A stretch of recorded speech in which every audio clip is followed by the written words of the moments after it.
2 months ago, I listened to a great speech by Catherine in which she talked about choices and faith. And the following week, somebody did an icebreaker speech, Lance, and he also talked about choices and faith. And it occurred to me that every one of us have become who we are due to choices and faith. And this is my choices and faith speech. And it's on becoming a giraffe.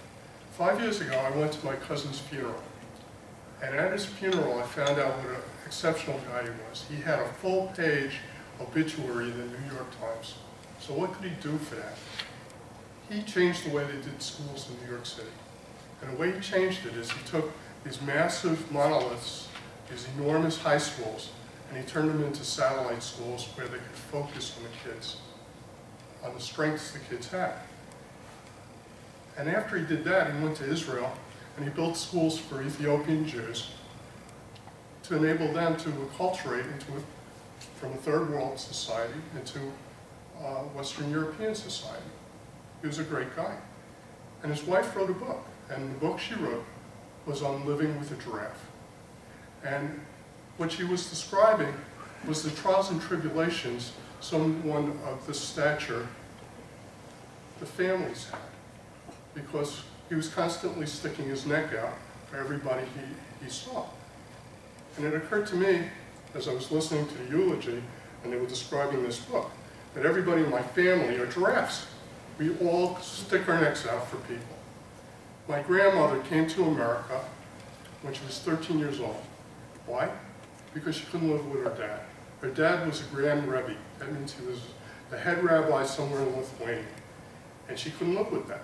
So she had fights with her brothers and sisters and her parents, and they sent her to America to live with relatives in Boston, and she couldn't live with them, so they sent her to relatives in Montreal, and she couldn't live with them. And they sent her to relatives in New York, and she couldn't live with them either. And she got married young, and she had 3 kids. And you know, what you do to your parents, your kids do to you. So once one daughter, one of my aunts became a professor. One of my aunts she got a degree in electrical engineering.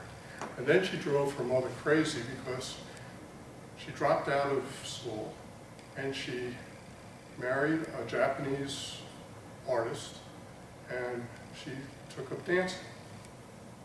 Another giraffe, sticking her neck out. My dad, his dad died when my dad was 16. And so he's living in the house with a professor, a crazy woman who was the rebel without a cause, my grandmother, and his other sister who was an electrical engineer. And so what he did was he joined the army. That was a nice, safe thing to do in 1941. And he went to North Africa and he went to Italy and he got 2 Purple Hearts and a Bronze Star and came back. And he lived in a VA hospital for a year, and then he opened up schools for autistic and retarded adults and children. And these schools he opened up when there was no funding for them, another giraffe. Fast forward to me. I went to medical school at 36. I had a job before that. And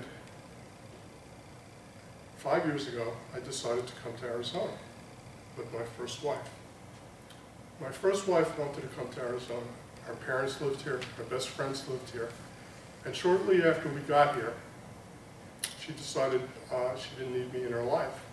That was pretty scary, because I had come to Arizona and I had nobody here. But fortunately for me, one of her patients was an anesthesiologist. And this anesthesiologist introduced me to John Porter, who's a doc who has the same credentials I have. And he has sustained me through all this trials and tribulations, because I lost my medical license for about 5 or 6 months after I got here. And my wife left me, and I'm living alone, and it all looked terrible, but I met my second wife. And John introduced me to a great lawyer. and the lawyer was Steve Meyer. And Steve Meyer helped me represent my case to the board, and I got my license back. And my second wife helped me by having a son. And my son is a giraffe too.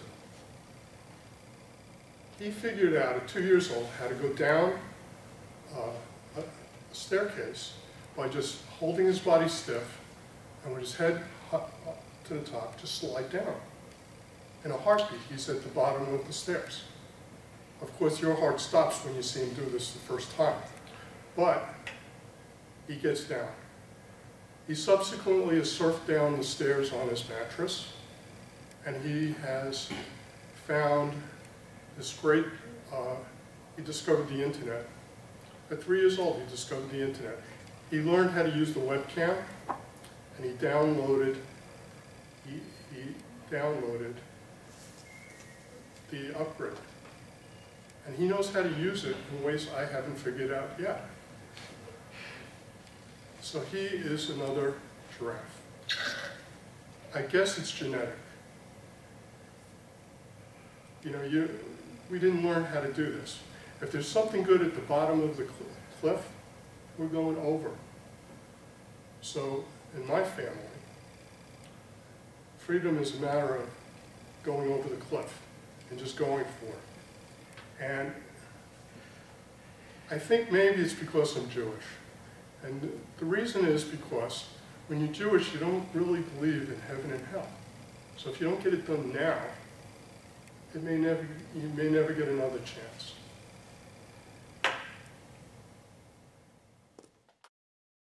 Good to have you back again. Good to hear you speaking again. It's been a while, and we've missed you. You're giving us an entertaining speech. You chose a wonderful subject for it. A subject that had everything. Had lots of information, had lots of stories that you were telling. You were able to use very vivid descriptions and anecdotes about the various people that you were talking about. And the overriding thing that you had in there was, we're all giraffes. We're all sticking our necks out. We're all doing the unusual, not doing what's expected of us. We are taking those chances. So it was a very good job of doing that.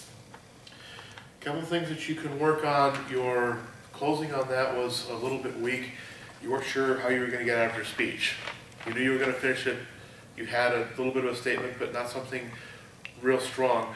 Talk about something about being a giraffe. You know, perhaps maybe whether you're a giraffe, whether you're an ostrich. You know, whether you've got your head in the sand. Something along those lines. Just to use something to tie to the beginning and to close. One of the things that you've gotten back into the habit of since you haven't been here for a while is using and as a connector and so as a connector. You don't need them.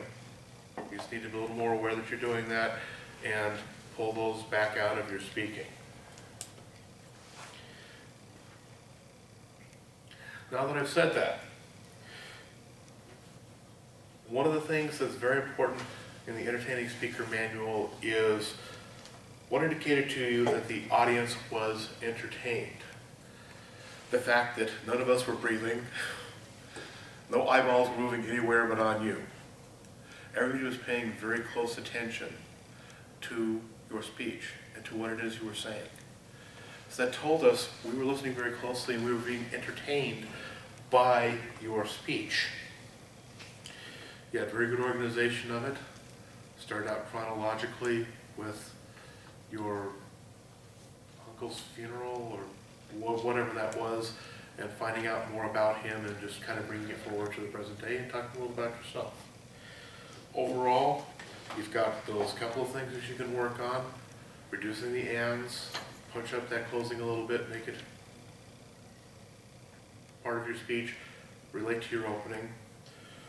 Great story, very interesting, very well told. Thank you very much for giving us that speech.